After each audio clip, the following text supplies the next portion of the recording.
అందరికీ thank you so much అండి ఇక్కడికి విచ్చేసిన వాళ్ళందరికీ. యాక్చువల్గా ధమాకా లాస్ట్ డిసెంబర్ 23న రిలీజ్ అయింది.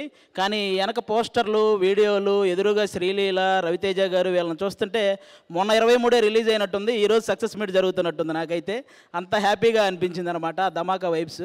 అంటే రవితేజ గారికి ఆయన స్టైల్ ఆఫ్ ఎంటర్టైన్మెంట్ కరెక్ట్ మీటర్లో పడితే ఆడియన్స్ 100 కోట్ల కలెక్షన్స్తో ఆశీర్వదించారు. అలా అని ప్రతిసారి ఎంటర్టైన్మెంట్ మూవీసే చేయడం కూడా బాగోదు. అందుకే రవితేజ గారు ఆయన కొత్తగా ప్రూవ్ చేసుకోవడానికి ఎప్పటికప్పుడు డిఫరెంట్ స్టోరీస్ సెలెక్ట్ చేసుకుంటూ ఉంటారనమాట. కొంతమంది అన్న ప్రయోగాలు వద్దన్నా మాకు ఎంటర్టైన్మెంట్ మూవీస్ కావాలన్నా అని రాస్తుంటారు. భయ్యా ఆయన ప్రయోగం చెయ్యకపోతే లవ్ ఫెయిల్యూర్ అయిన ప్రతిసారి నువ్వు స్టేటస్లో పెట్టే నా ఆటోగ్రాఫ్ లాంటి మూవీ వచ్చుండేది కాదు.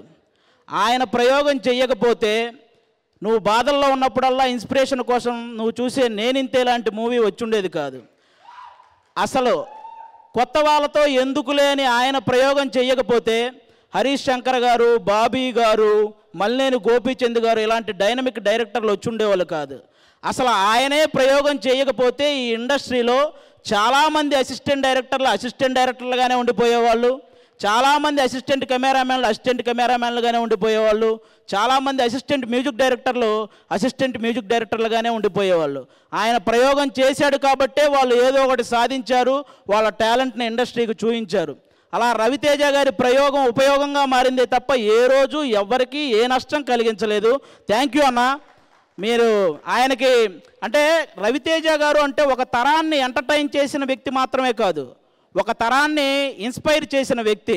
ఆయనకి కృష్ణానగర్ కష్టాలు తెలుసు, జూబ్లీ హిల్స్ రిచ్ లైఫ్ తెలుసు, కిందన్న వాళ్ళని పైకి లాగడం తెలుసు, అలా అని పైకి వచ్చిన వాడు ఎవడైనా పొగరుగా ఉంటే ఆ పొగరు దించడం తెలుసు. అలాంటి వ్యక్తి మా రవితేజ గారు. అంటే ఉన్న ఊరిని కన్న తల్లిదండ్రులని వదిలేసి వచ్చి ఇక్కడ ఒక పూట తిని ఇంకో పూట తినక పేపర్ల నిండా కథలు పెట్టుకొని బుర్ర నిండా ఆశలు పెట్టుకొని సగం కాలను కడుపుతో తిరుగుతున్న ప్రతి ఒక్కరూ, అలాంటి అవకాశం కోసం తిరుగుతున్న వాళ్ళందరికీ అందుబాటులో ఉండే ఏకైక హీరో రవితేజ గారు. ఆయన ఉండడం వల్లే వాళ్ళ కళలన్నీ సాధ్యం అవుతున్నాయి అన్నమాట. అలాంటి రవితేజ గారితో ఈ ధమాకా సినిమాలో వర్క్ చేయటం నాకు నిజంగా చాలా చాలా చాలా హ్యాపీ అనిపించింది. ఈ ధమాకాలో నాకు అంటే సినిమా అయిపోయిన తర్వాత నేను కూడా గుర్తుండిపోయానంటే అలాంటి క్యారెక్టర్ నాకు రాసిన ప్రసన్న కుమార్ బెజవాడ అన్నకి థ్యాంక్ యూ. అలాగే ఆ క్యారెక్టర్ని అంత బాగా తీసిన నక్కిన త్రినాథరావు అన్నకి థ్యాంక్ యూ. దాన్ని ఎంకరేజ్ చేసిన రవితేజ అన్నకి, అలాగే ఇదంతా కుదిరి ఈరోజు దాన్ని 1 year సెలబ్రేషన్ చేసుకుంటున్నామంటే దానికి కారణమైన పీపుల్ మీడియా ఫ్యాక్టరీ వాళ్ళకి కూడా థ్యాంక్ యూ సో మచ్. అదంతా జరిగింది అంటే కారణం పీపుల్ మీడియా ఫ్యాక్టరీనే, ఇంత పెద్ద సక్సెస్ జరిగిందంటే థ్యాంక్ యూ సో మచ్. అలాగే లాస్ట్ డిసెంబర్ 23 కదా ధమాకా రిలీజ్ అయింది. అంటే జనరల్గా రవితేజ అన్న నుంచి మీరు కోరుకునేది అంటే ఇప్పుడు నాకు మా హీరో కామెడీ కావాలి అని కన్ఫర్మేషన్ ఉన్న సినిమా కావాలంటే మీరు డిసెంబర్ 30th ఒకసారి వెంకీ సినిమా రిలీజ్ అవుతుంది, అది చూడండి. ఇప్పుడు మా హీరో ఏం చేస్తాడు అనే ఇన్ఫర్మేషన్ కావాలంటే John 13th eagle cinema release అవుతుంది, అది చూడండి. ప్రతి షాట్ ఒక థ్రిల్ ఉంటుంది. అలా ఉంది ట్రైలర్ ఈగల్ సినిమా. మన కార్తీక్ ఘట్టమనేని అన్నకి కంగ్రాట్స్ అన్న, ముందుగా ట్రైలర్ ఎంత పెద్ద సక్సెస్ అయినందుకు. లాస్ట్ డిసెంబర్ 23 నుంచి ఈ 1 year సెలబ్రేషన్స్ వరకు ఈ మధ్య ఈ 1 yearలో మనం చాలా చాలా చాలా గొప్ప విషయాలు జరిగాయి మన ఇండస్ట్రీలో కానీ అలాగే మన దేశం తరపున కానీ ఎన్నో గొప్ప విషయాలు జరిగాయి. వాళ్ళందరికీ మా ధమాకా టీం తరపు నుంచి అలాగే ఈగల్ టీం తరపు నుంచి వాళ్ళందరికీ ఇది ఇయర్ ఎండింగ్ కాబట్టి వాళ్ళందరికీ ఒకసారి మనం హ్యాపీ న్యూ ఇయర్ చెప్పాలని నేను మనస్ఫూర్తిగా కోరుకుంటున్నాను. అలా ఇన్స్పైర్ చేసిన వాళ్ళు ఎంతోమంది ఉన్నారు. అందులో ముఖ్యంగా మనకి ఆస్కార్ అవార్డు అనేది మన చెవులతో వినడం తప్ప చేతులతో పట్టుకోవడం జరుగుద్దా అనుకున్న వాళ్ళకి మనందరికీ ఆస్కార్ అవార్డును పరిచయం చేసిన చంద్రబోస్ గారికి, కీరవాణి గారికి వాళ్ళిద్దరికీ కూడా హ్యాపీ న్యూ ఇయర్ చెప్పుకుంటున్నాను. అలాగే ఆ పాట అంత రీచ్ అవ్వడానికి ఎవరైతే రీజన్ అయ్యారో ఎన్టీఆర్ గారు, రామ్ చరణ్ గారు, వాళ్ళిద్దరికీ హ్యాపీ న్యూ ఇయర్. ఆ పాట థాట్ని ఆ సినిమాలో పెట్టిన రాజమౌళి గారికి very very very happy new year మా టీం అందరి తరపున. అలాగే నేషనల్ అవార్డు అనేది ఎక్కడో హాలీవుడ్ హీరోలకి బాలీవుడ్ హీరోలకి వస్తుంది, మన తెలుగు వాళ్ళకి రాదేమో అనుకున్న టైంలో ఆ విషయంలో తెలుగోడు కూడా తగ్గేదేలే అని ప్రూవ్ చేసుకున్న మన అల్లు అర్జున్ గారు, ఆయనకి కూడా హ్యాపీ న్యూ ఇయర్.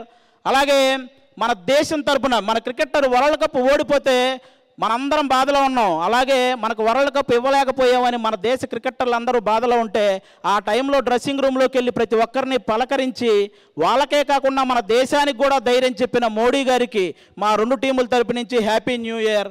అలాగే చంద్రయాన్ 2 2014లో 2019లో ఫెయిల్ అయినప్పుడు అప్పటి చీఫ్ కళ్ళల్లో మనం కొంచెం కన్నీరు చూసి అందరం బాధపడ్డాం. అదే చీఫ్ కళ్ళల్లో ఆనందాన్ని 2023లో చంద్రయాన్ 3 సక్సెస్ అవగానే చూసాం. అలాంటి చంద్రయాన్ 3 సక్సెస్కి కారణమైన వాళ్ళందరికీ కూడా మా 2 టీముల తరపు నుంచి హ్యాపీ న్యూ ఇయర్. ఇలా హ్యాపీ న్యూ ఇయర్ చెప్పే సందర్భం నాకు తెలిసి ఇంకో స్టేజ్ ఎక్కడ మనకు రాదు. ఈ స్టేజ్ మీదే మన టీముల తరపు నుంచే చెప్పుకుంటున్నాను. అలాగే బాహుబలి తర్వాత ప్రభాస్ అన్న నుంచి ఆ రేంజ్ మూవీస్ రాలేదని మనందరం బాధపడ్డాం.